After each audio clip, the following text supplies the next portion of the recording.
mas mahirap na skills, mas malaki yung bayad sa'yo.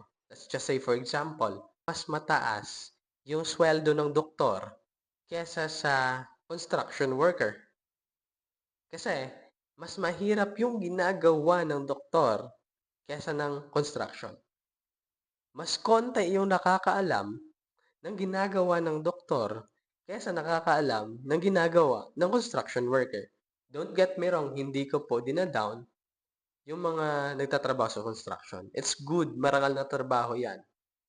But, if you want to really increase your income, you have to show up with really different skills na konti lang yung nakakaalam.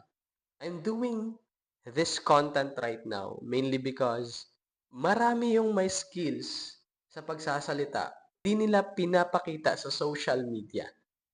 And that's a big opportunity for me para ipakita din sa social media kung ano yung skills natin.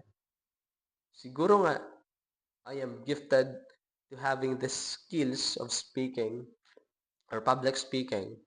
Pero, if you don't share it with many people, masasayang yung skills mo.